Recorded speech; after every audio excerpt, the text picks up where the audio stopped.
Bismillahirrahmanirrahim. Assalamualaikum warahmatullahi wabarakatuh. Alhamdulillah, alhamdulillahilladzi hadana lihada wa ma kunna linahtadiya laula an hadanallah. Asyhadu an la ilaha illallah wa asyhadu anna Muhammadan abduhu wa rasuluh. Allahumma shalli ala Muhammad wa ala ali Muhammad amma ba'du. Ibu-ibu sahabat Salimah yang saya cintai, alhamdulillah hari ini kita berjumpa kembali dalam kajian Tarbiyatul Aulad fil Islam sesi ke-14.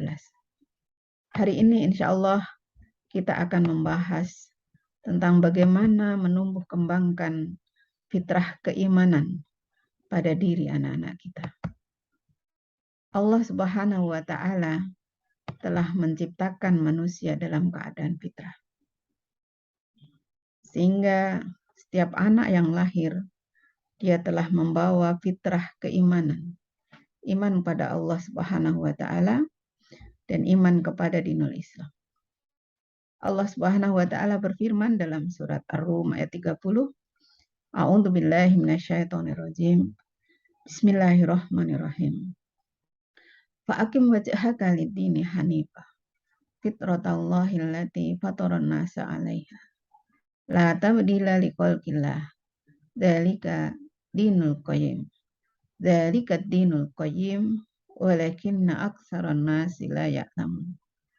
Maka hadapkanlah wajahmu dengan lurus kepada agama Allah. Tetaplah atas fitrah Allah yang telah menciptakan manusia menurut fitrah itu. Tidak ada perubahan pada fitrah Allah. Itulah agama yang lurus. Tetapi kebanyakan manusia tidak mengetahui.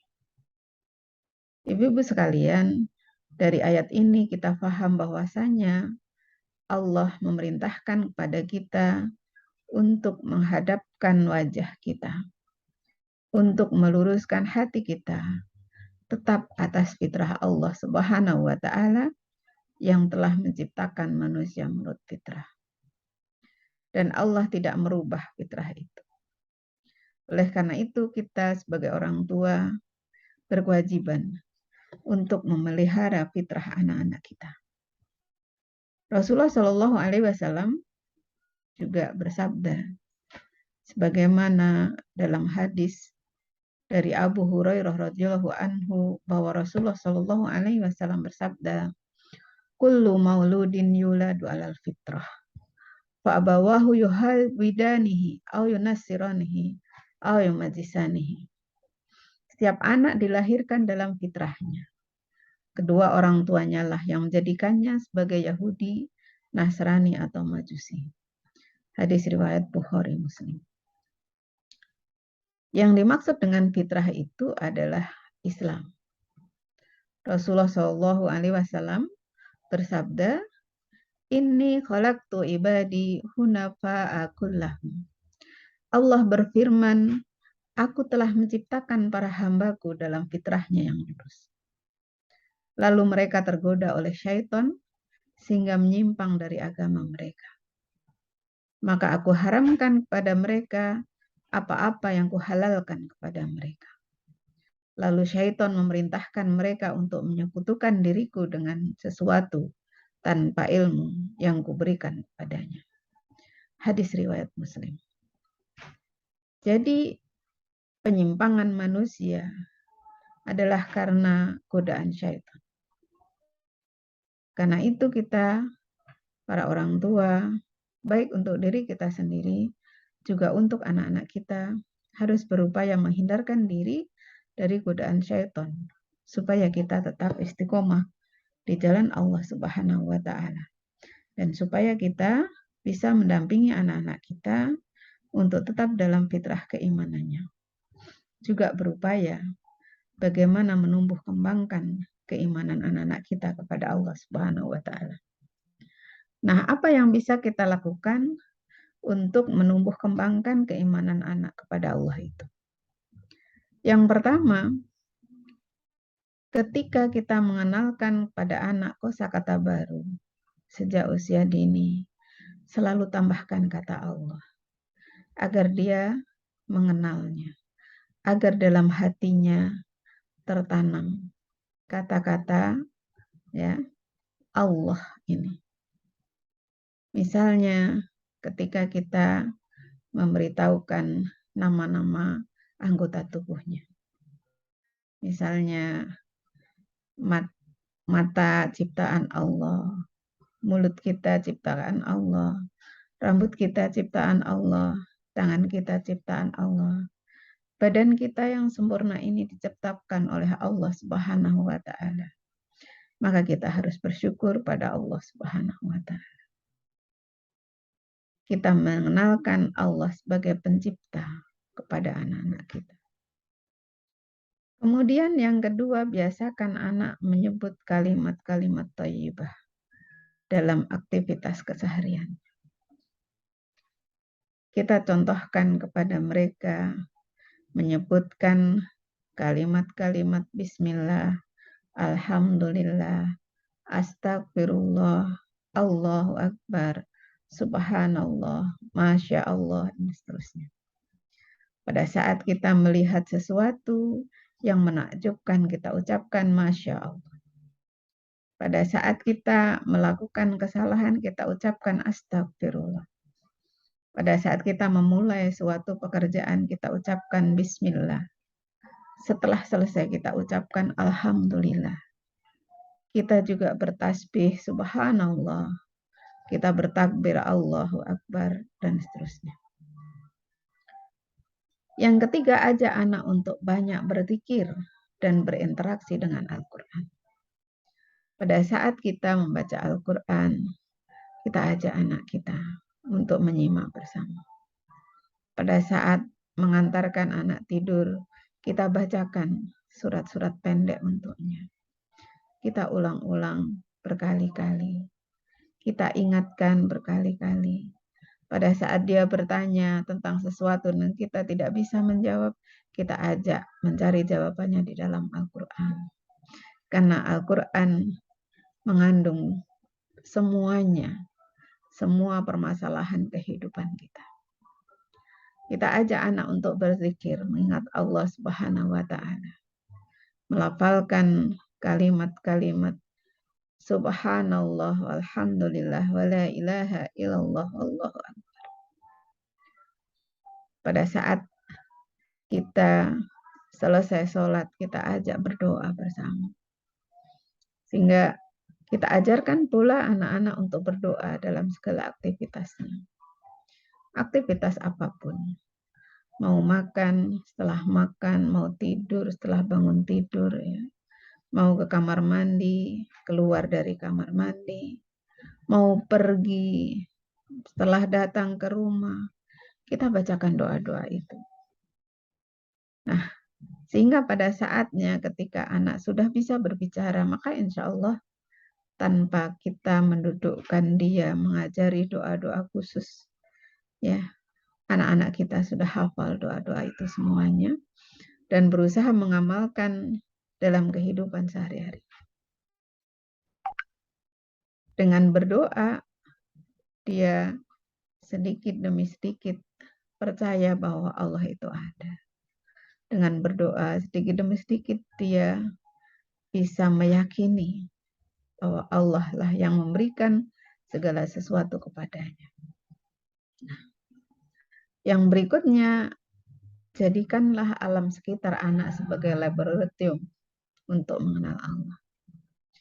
Bahwa alam sekitar kita ini adalah merupakan tempat, ya, sarana yang luas dan memadai untuk memperkenalkan kekuasaan Allah pada anak-anak kita. Pada saat kita melihat bunga yang indah, kita sampaikan kepada anak. Nah, ini namanya bunga melati. Ini namanya bunga mawar. Ini namanya bunga dan sebagainya. Dengan mengatakan bahwa ini semua adalah ciptaan Allah Subhanahu wa taala. Allah menciptakan segala sesuatu yang ada di alam semesta ini, termasuk diri kita. Ya. Juga kemudian jelaskan tentang hadiah-hadiah yang diberikan oleh Allah Subhanahu wa taala kepada orang-orang yang beriman. Di dalam Al-Quran Allah berfirman tentang banyak hal yang dihadiahkan kepada orang-orang yang beriman. Yang pertama ada di surat An-Nur ayat 55. Saya bacakan artinya. Allah telah menjanjikan kepada orang-orang yang beriman di antara kamu dan yang beramal saleh bahwa Dia akan menjadikan mereka berkuasa di muka bumi sebagaimana Dia telah menjadikan orang-orang sebelum mereka berkuasa. Dan sungguh Dia akan meneguhkan bagi mereka dengan agama yang telah Dia ridhoi. Dan Dia benar-benar mengubah keadaan mereka setelah berada dalam ketakutan menjadi aman sentosa. Mereka tepat menyembahku dengan tidak mempersekutukanku dengan sesuatu pun. Tetapi barang siapa tetap kafir setelah janji itu, maka mereka itulah orang-orang yang fasik. Nah, di ayat ini Allah menjelaskan bahwasanya orang-orang yang beriman akan diberikan kekuasaan, keamanan, dan kestabilan di muka bumi. Kita ceritakan bagaimana kenikmatan orang-orang yang memiliki kekuasaan, orang-orang yang memiliki kedudukan, dalam keadaan aman, dalam keadaan stabil. Orang yang berkuasa dapat melakukan segala sesuatu, dapat mengatur segala sesuatu. Maka ketika dia mendengarkan kisah-kisah seperti ini, harapannya dia akan semakin tumbuh rasa keimanannya kepada Allah Subhanahu wa Ta'ala. Dia akan semakin bersemangat untuk beriman pada Allah Subhanahu wa Ta'ala. Karena beriman akan diberi kekuasaan, karena iman akan dijaga, diberikan keamanan oleh Allah Subhanahu wa Ta'ala. Yang berikutnya, Allah akan memberikan barokah dari langit dan bumi. Dalam surat Al-A'raf ayat 96, Allah berfirman, A'udzu billahi minasyaitonir rajim. Walau anna ahlal qura amanu wattaqaw la fatahna 'alaihim barakatim minas sama'i wal ardh. Dan sekiranya penduduk negeri beriman dan bertakwa, pasti kami akan melimpahkan berkah dari langit dan bumi. Ya.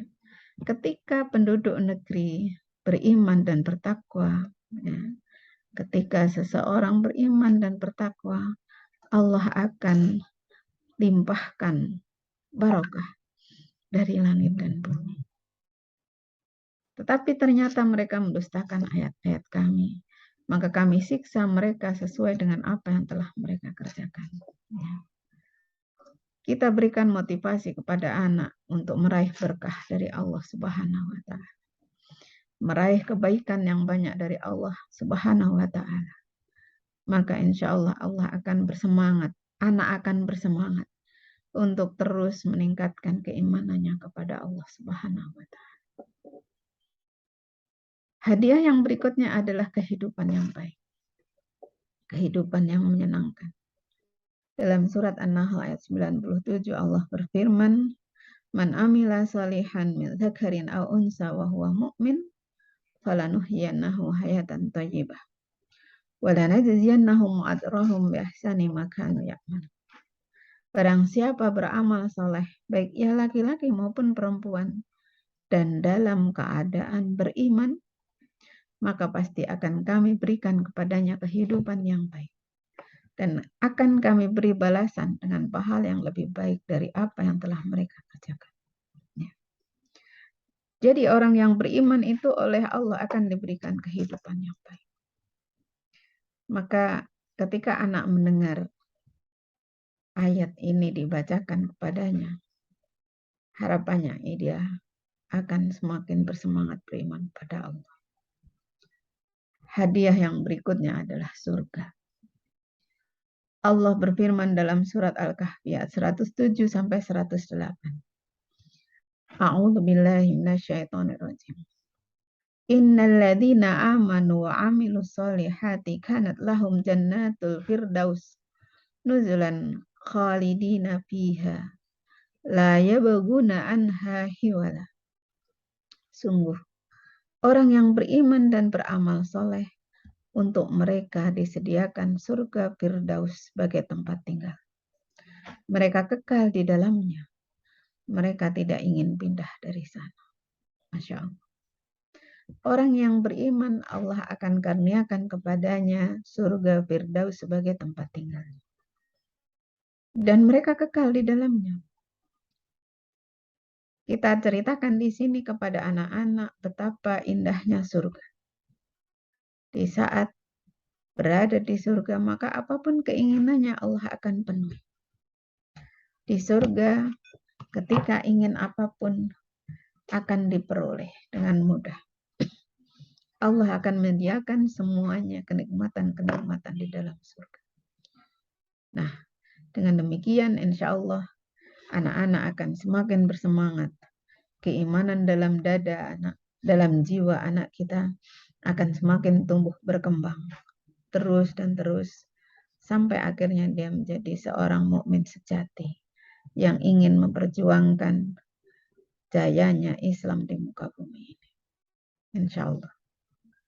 Demikianlah ibu-ibu sekalian materi kita hari ini, bagaimana menumbuh kembangkan fitrah iman di dalam diri anak-anak kita. Semoga bermanfaat. Mohon maaf atas segala kekurangan dan kekhilafan. Yang hak datangnya dari Allah, yang salah dari saya sendiri. Semoga apabila ada hal yang salah Allah berkenan untuk mengampuninya. Billahi taufik wal hidayah. Wassalamualaikum warahmatullahi wabarakatuh.